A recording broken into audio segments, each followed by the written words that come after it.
Gervonta Davis and Floyd Mayweather's relationship has hit the skids. What was once all smiles has turned into a full-on beef, with Davis calling out Mayweather for dodgy dealings in Dubai and shading him over social media. Meanwhile, Gervonta Davis threw allegations at Floyd Mayweather by pointing out that Mayweather managed to have a press conference and a fight on the same day. Davis was suggesting that despite Mayweather's wealth, he still shows signs of jealousy or negative behavior towards others. Moreover, Gervonta Davis called out Floyd Mayweather for being in Dubai due to allegedly scamming people and not keeping his promises. He's blasting Mayweather as a jealous hater and showing his frustration with their beef. Similarly, Mayweather Jr. dropped an Instagram caption the video on his Instagram story by writing, "We always knew he had sugar in his tank." I just wanna rap. I just wanna rap.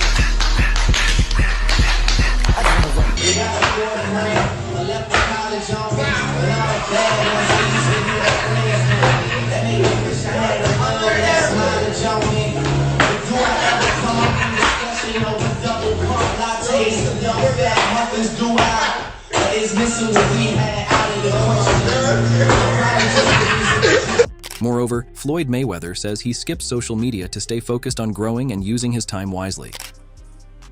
I want to love my people. I don't want to beef with my people. I want to love my people. Right. Because, and then you see what's going on right now from what they told us. It's a lot of, I'm saying, because I don't have social media on my phone. That's why I'm on, PT. I'm on PT phone. Because the internet takes up a lot of your time.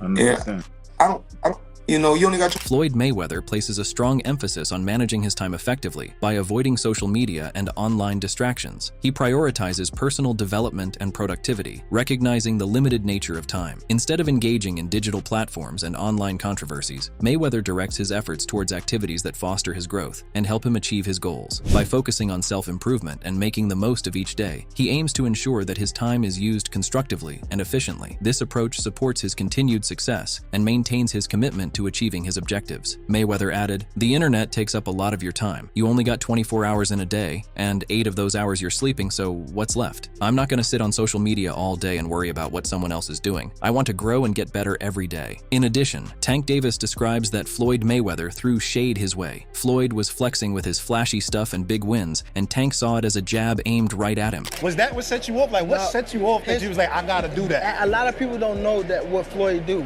A lot of people don't know what Floyd, everything that Floyd said right there, the Chrome Heart bed, the Maybach, the Lloyd shit, that was all in my post.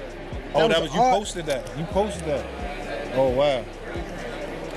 Damn. Tank Davis perceived Floyd Mayweather's recent statements as directed towards him, interpreting them as an attempt to undermine his achievements. He believed that Mayweather's remarks were not just casual comments, but rather a subtle effort to diminish his success. Tank saw this behavior as indicative of Mayweather feeling threatened by his own accomplishments and trying to assert dominance or superiority through public comments. This interpretation led Tank to view Mayweather's statements as a strategic move to overshadow his progress and create a competitive edge. Tank explained, "A lot of people don't know that. Floyd he feel as though I'm at that point where as though I pass him and I'm doing it at a young age." Coach Kenny Ellis throws shade, wondering if Floyd Mayweather's backing of Tank Davis was real love or just a hustle to play the game. I'm gonna get hurt, Leave that shit alone. It's not that heavy.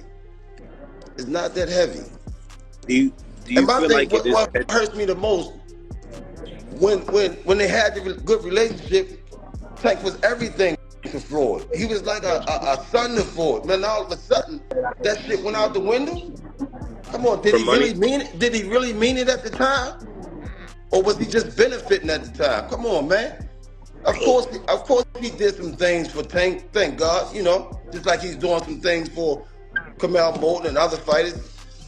Coach Kenny Ellis dives into the gritty side of boxing and the shady dealings that sometimes come with it. He calls out the boxing world as a pimp game, suggesting that it's full of manipulation and schemes where some fighters get played. He's got a point about how many young fighters, desperate for money and fame, end up getting tricked into bad deals or fake relationships. But he gives a shout out to Tank Davis, saying he's not the type to fall for that nonsense. Ellis believes that Tank isn't easily swayed or controlled by others' manipulative games. Ellis added, Floyd Mayweather's support for Tank Davis might have been more more about personal strategy than true mentorship. Furthermore, boxing coach Calvin Ford puts Tank Davis on the same level as Floyd Mayweather, saying Tank's the future of boxing. He's got what it takes to keep the sport at its highest level.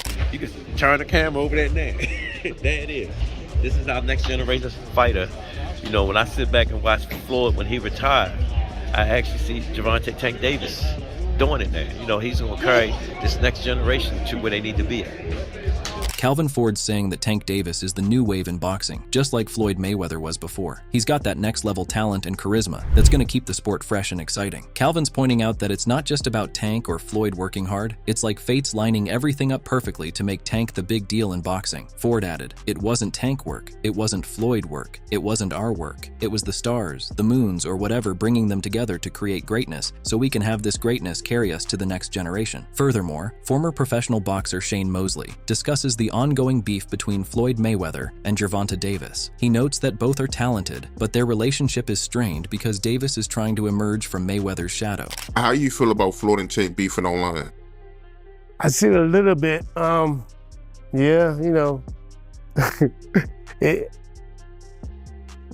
I like both guys, so it's like, I know Gervonta has his issues with Floyd, and you know, Floyd has a big ego where he wants to, you know, be the man on top, and Gervonta's trying to get on top, but Shane Mosley addresses the notion that some viewers might think he's hating on Floyd Mayweather, but he reassures them that's not the case. Mosley acknowledges the confusion and clarifies that he has always been on good terms with Mayweather and his family. He explains that while he might express critical opinions about Mayweather, it doesn't mean he holds any animosity. Rather, Mosley emphasizes that he respects Mayweather's accomplishments and feels proud of his achievements. He wants to make it clear that his critiques come from a place of honesty and respect, not from personal dislike. Mosley argues that if Mayweather and Davis fought at 135 pounds, Mayweather would likely win due to his height, speed, and boxing skills.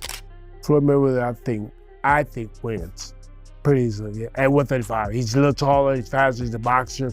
Shane Mosley dives into a detailed analysis of how Floyd Mayweather would fare against Gervonta Davis, especially considering their styles and historical performances. Mosley notes that Mayweather, despite his legendary status, had some difficulties when facing fighters like Chop Chop Corley and Zab Judah. He points out that Davis could potentially exploit this weakness, given his own powerful punching ability. Mosley highlights that, although Mayweather's speed and boxing skills generally give him an edge, Davis's power could present a real challenge. This is particularly interesting because Mayweather was known to have struggled with southpaws earlier in his career. Despite these potential issues, Mosley still believes Mayweather's overall superior boxing technique would likely secure him a win. Mosley added, "Floyd didn't like to fight southpaws back then. He knows how to fight southpaws now, but back then it was kind of hard for him." Shane Mosley thinks both of Mayweather's styles would be effective against Davis. Pretty boy. Mayweather's aggressive style might especially suit a fight with Davis. Versus Money Mayweather, who you got? Well, that's why I said Money Mayweather would have beat him. Pretty boy, I think both Mayweathers beat him, but I think that he had a better chance with Pretty Boy because Pretty Boy was more aggressive. And Money Mayweather was aggressive, so he needs somebody to be aggressive with him to fight him, so he can create the knockout. Shane Mosley reflects on the potential excitement of a fight between Floyd Mayweather and Gervonta Davis. He suggests that both versions of Mayweather, his earlier more aggressive pretty boy style and his later more refined money style, would have advantages in such a matchup. Mosley believes that Davis might struggle against Mayweather's defensive skills, but the fight could still be thrilling because Mayweather's aggressive approaches could create opportunities for an exciting bout. He even proposes a catchweight of 140-145 pounds for the fight, arguing that this would be a fair and interesting setup. Mosley thinks this fight could be a major event, akin to some of the big showdowns seen in boxing, and he believes it's a matchup fans would love to see. Mosley added, "They should run it. That would be a big one." Furthermore, Mayweather weighed in on a possible showdown between Shakur Stevenson and Gervonta Davis. He said, "Gervonta Davis might be the hardest hitter at 135, but Shakur Stevenson is definitely the most skilled fighter in that weight class." Similarly, boxing coach Teddy Atlas believes that Tank Davis is the only guy that can decipher Shakur Stevenson's defensive style. Because Shakur Stevenson is that difficult because of his style, because of his abilities, because of his eyes, because of his, his legs, that his hand speed, the way that he controls range. Tank Davis is the only guy that I can see that could possibly decipher that style and beat Shakur Stevenson.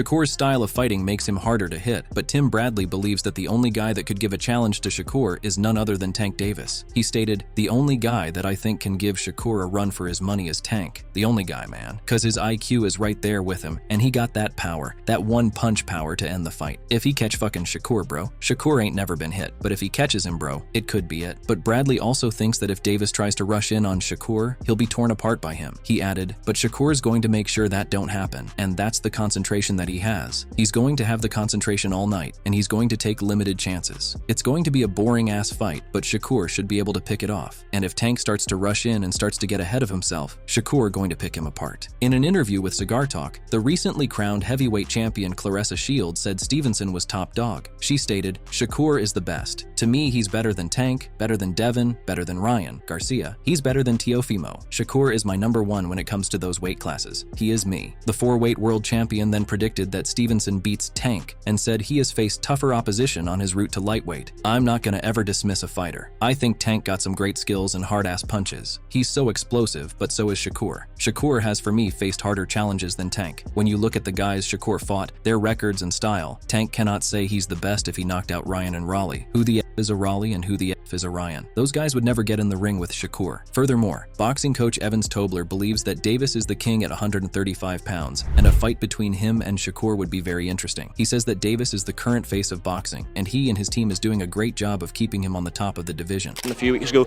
who do you view as the best of the 135 pounders? It's being billed as this 4 kings, 3 kings. It's sort of hard to keep track, but how do you summarize that division and who's at the top of it at the minute?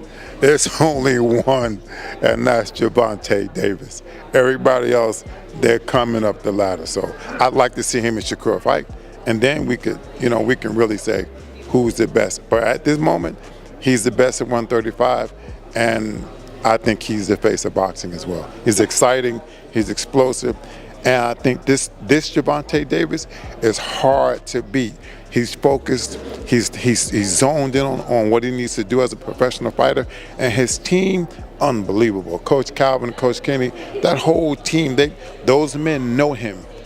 They know him as a man, and when you have that type of relationship with these fighters, the sky's the limit. So Gervonta Davis is When asked about how a fight between Tank and Shakur would play out, Tobler said, "Well, it would be one hell of a fight, but we don't know. We do know one thing about Gervonta, that his IQ is out the ceiling. They don't give him much credit for that, and he can punch too. And then you got Shakur Stevenson, who's one hell of a boxer. We haven't seen him get punched because you can't hit him, so it's one hell of a fight." What are your thoughts on this intriguing situation? We'd love to hear your opinions. Drop them in the comments section below. If you enjoyed this video and want more videos like this, make sure to hit that subscribe button and check out our other videos.